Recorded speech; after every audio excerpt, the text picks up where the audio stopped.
Salut les amis, on sait tous qu'entreprendre est un parcours semé d'embûches et qui n'est pas toujours facile.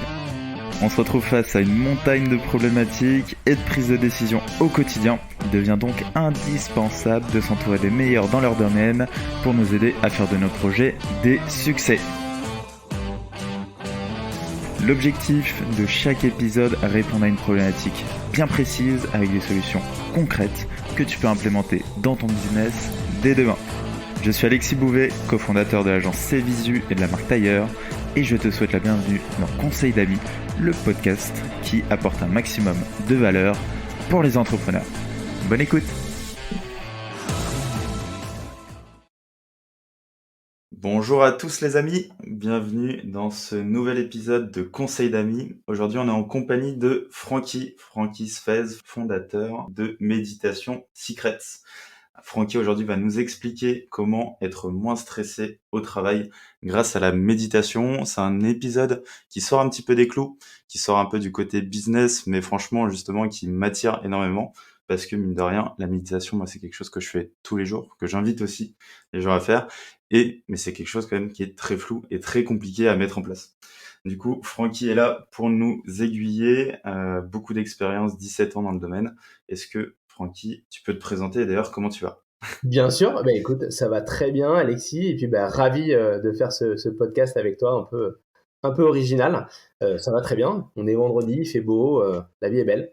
Ouais, là il y a un beau soleil pour les gens qui te voient pas. Du coup, il y Ouais. a un très beau soleil par ta fenêtre, c'est magnifique. Nickel. Est-ce que tu peux te présenter en quelques phrases du coup? Tu m'as expliqué que tu étais slasher, Yes. c'est peut-être un mot peu courant, donc je suis carrément chaud pour réexpliquer un peu tout ça. Bien sûr, avec plaisir. Donc moi c'est Francky, j'ai 43 ans, je suis marié et je suis l'heureux papa de 4 filles. Et effectivement, comme je te le disais, je suis slasher. Donc être slasher, c'est en gros quand tu as deux activités. Donc moi j'ai une activité principale, je suis salarié en tant que sales manager dans une société qui s'appelle Weborama depuis 11 ans et demi. C'est une boîte qui est dans le marketing digital.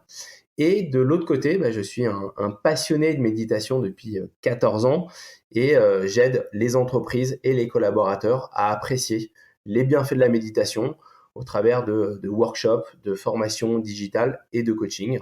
Et en fait, moi, la méditation, c'est quelque chose qui me passionne tellement que j'ai suivi 8 certifications différentes de méditation afin d'avoir une vision la plus transversale possible. Et je me suis formé à plus de 200 techniques de méditation différentes. Voilà. C'est génial. En gros, tu arrives à allier quand même toute la partie boulot avec un CDI, un taf, on dirait assez fixe, et à l'inverse, vivre de ta passion et quelque chose que tu fais quand même tous les jours Ouais. et partager tout ça, quoi.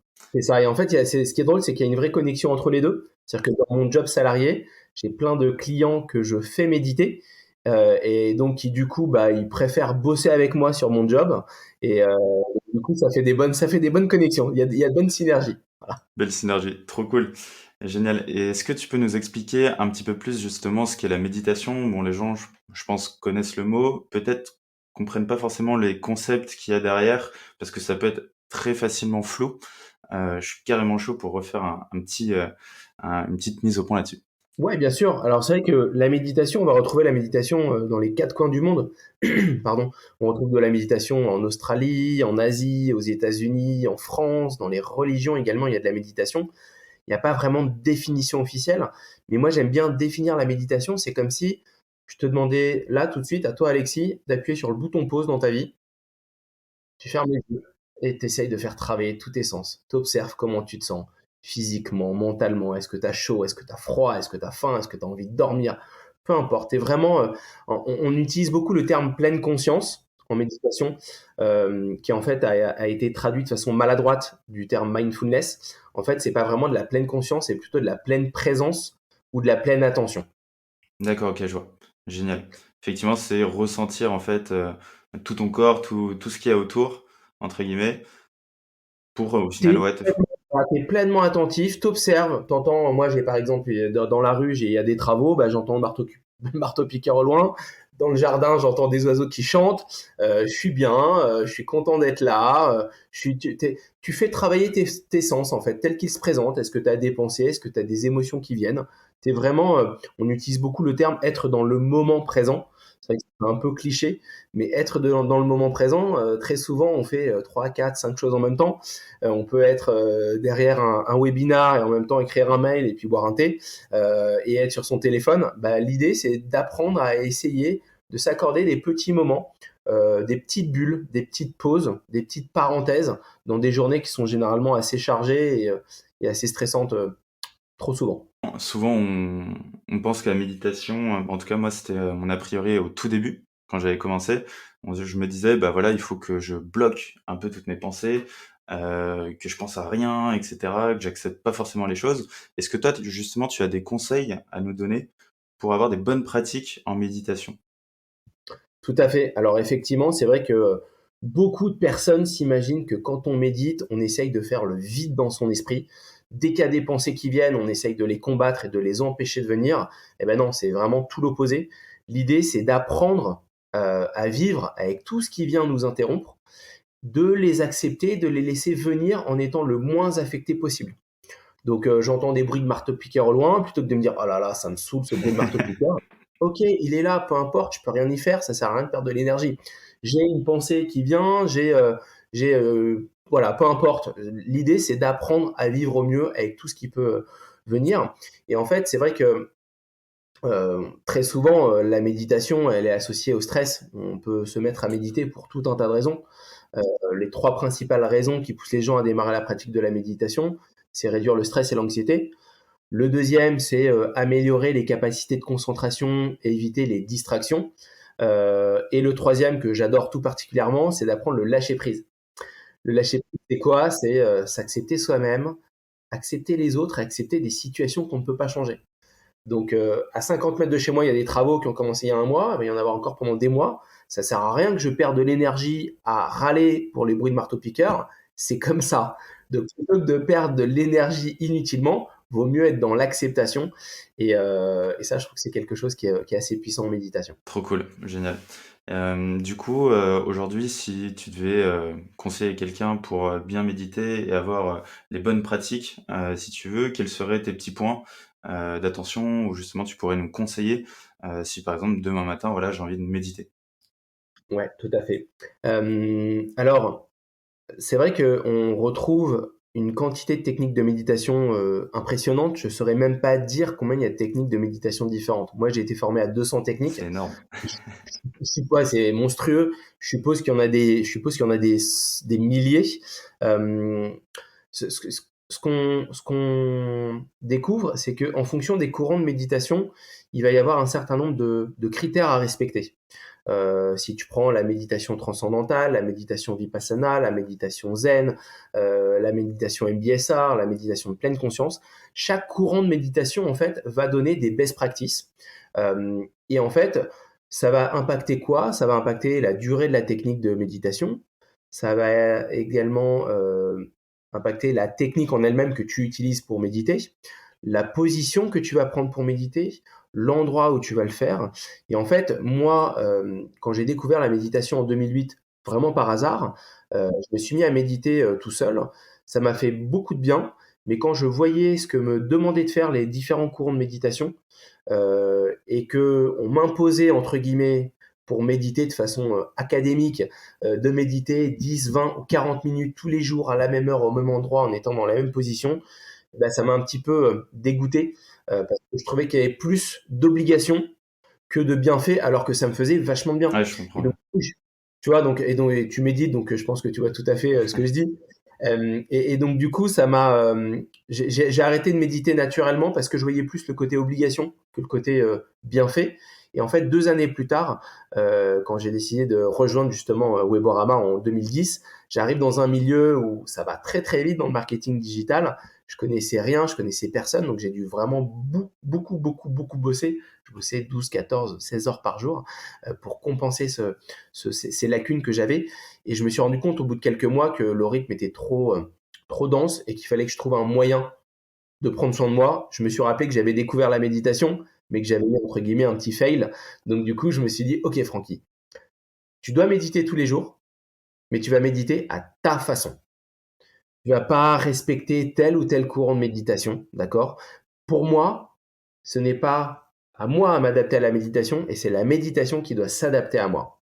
Et donc en fait, c'est comme ça que j'ai réussi à hacker le truc en 2010. J'ai juste pris l'engagement envers moi-même de méditer tous les jours, peu importe quand, où, comment, combien de temps, que ce soit en marchant en pleine conscience dans mon jardin, que ce soit en restant allongé dans mon lit, en regardant le plafond ou en fermant les yeux, ou que ce soit en étant assis, en observant ma respiration. Pour moi, le plus important, c'est déjà de se mettre dans une démarche positive. Et pour moi, pour le faire dans une démarche positive, il faut commencer petit. On commence petit et plus on y arrive. Si je te dis, voilà, pour méditer, il faut méditer 20 minutes tous les jours, sinon tu médites pas, eh ben, je pense qu'on perd 95% des gens parce que les gens se disent, je vais pas y arriver. Ou j'ai également beaucoup de personnes qui ont essayé et qui n'y sont pas arrivées parce qu'effectivement, trouver cette routine de 10, 20, 40 minutes tous les jours, c'est pas évident. Ouais, entièrement d'accord avec toi. Au tout début, pareil, par retour d'expérience, quand je me suis lancé, tout le monde, pas mal de gens autour de moi m'en parlaient et je faisais un peu le mauvais sceptique en me disant, bon là, il faut que je médite, que je passe 10 minutes tous les jours, etc. Et ça devenait effectivement une obligation. À l'inverse, je pense qu'il faut avoir cette démarche du bon sceptique en disant, ok, potentiellement ça peut marcher, mais en tout cas ça a l'air de marcher. Est-ce que ça va marcher avec moi? J'essaye. Voilà, tester. Et Exactement. je pense que c'est les premiers pas effectivement qu'on a du mal à faire. Oui. Et ce petit rythme qu'il faut s'imposer entre guillemets en se disant, faut le faire régulièrement, après à son rythme, et aussi avoir les bons outils. Est-ce que justement tu as des outils particuliers à nous présenter, peut-être des applications, des petites techniques? Ouais, bien sûr. Alors déjà, avant de parler outils, je pense que quand on veut méditer, pour moi, il faut rassembler trois facteurs. Ok, Déjà, il faut essayer de trouver un endroit calme et paisible. On a le plus de chances de pas être dérangé parce que plus l'endroit qu'on va choisir va être calme et paisible, plus du coup ça va être cool parce qu'on va pas être interrompu. Mais en plus de ça, on va pouvoir libérer notre esprit qui va pas être en train de se dire j'espère que personne va débarquer alors que je suis en train de méditer. Parce que moi je fais des coachings de CEO dans des boîtes et donc parfois ils sont dans des conditions un peu compliquées donc je leur demande de s'assurer avant de commencer qu'ils peuvent libérer leur esprit sur ce point-là. Ça c'est le premier point qui me semble primordial. Le deuxième, c'est de prendre une position qui est confortable, peu importe la position. En méditation zen, on va te demander de te mettre en position de fleur de lotus, les mains en forme de mudra, le dos parfaitement droit, et on va te dire de ne pas bouger pendant 20 à 40 minutes. Et puis si tu as le malheur de bouger, tu te prends un coup de baguette par le maître en méditation. Je respecte ce courant de méditation, je l'ai pratiqué, perso, c'est pas ce que je veux pour moi, c'est pas ce que je veux pour mes élèves.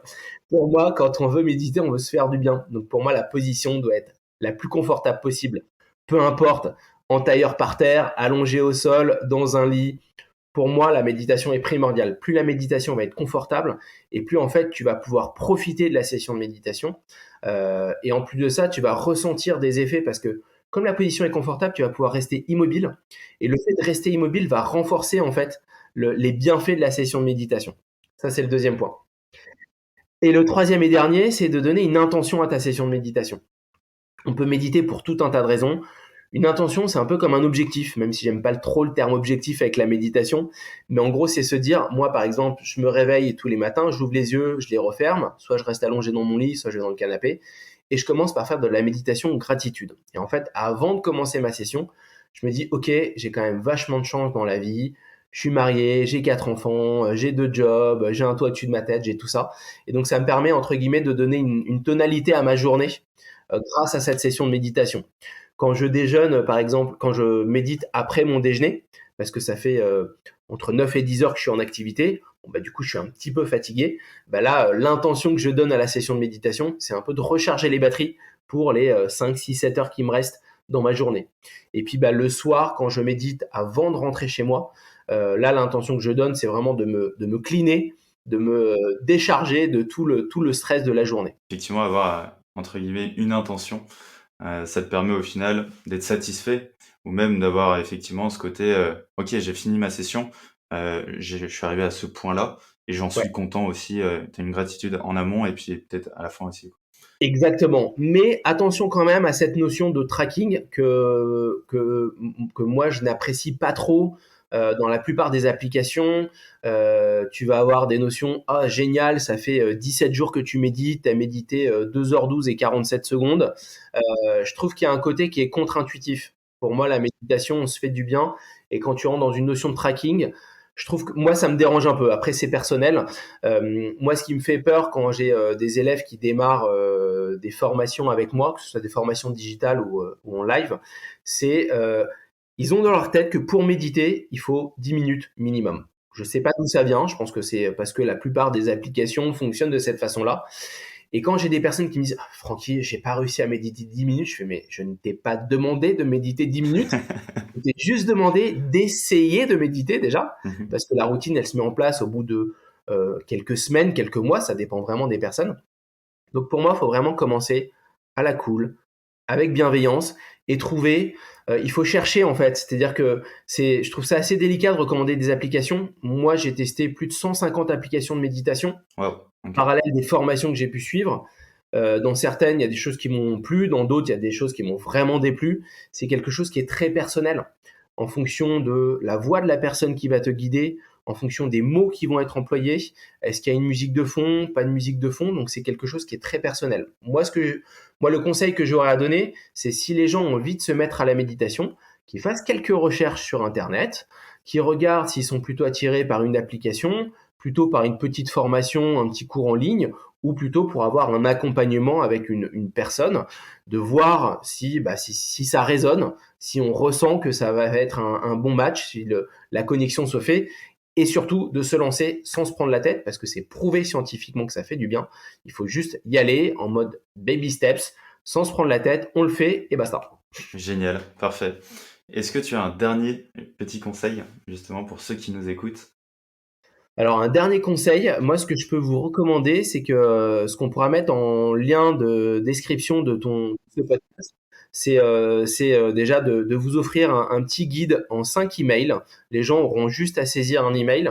Et en gros, en saisissant leur email, ils vont recevoir une technique, un peu d'explication et une technique de méditation par jour pendant 5 jours. Et ben, ça leur permettra notamment de voir si la méditation déjà leur donne envie de continuer ou pas. Parfait, magnifique challenge, 5 petits jours de méditation avec Francky, c'est génial. Trop Voilà, cool. avec des techniques très très courtes, hein. On parle de 2 à 5 minutes, pas plus. Trop cool. Parfait, en plus on est dans l'efficace. Voilà. Je mets tout ça du coup dans les liens de l'épisode. En tout cas, merci Francky, c'était vraiment top.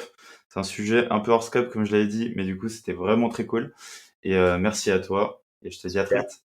Merci à toi Alexis, namasté. Ciao. Bye. Si t'es arrivé jusqu'ici, c'est que cet épisode t'a apporté de la valeur. En tout cas, j'espère. Tu pourras retrouver tous les liens utiles en description. Et si tu as un pote, une pote ou un proche, par exemple, qui pourrait être intéressé par cet épisode, je t'en prie, partage-le. Tu peux également mettre 5 étoiles sur Apple Podcast et t'inscrire à notre newsletter Conseil d'amis qui te filera plein de tips tous les mois. On peut se retrouver sur LinkedIn ou par mail à alexis@conseil-ami.com. Bon, je te dis à très vite. Ciao, ciao.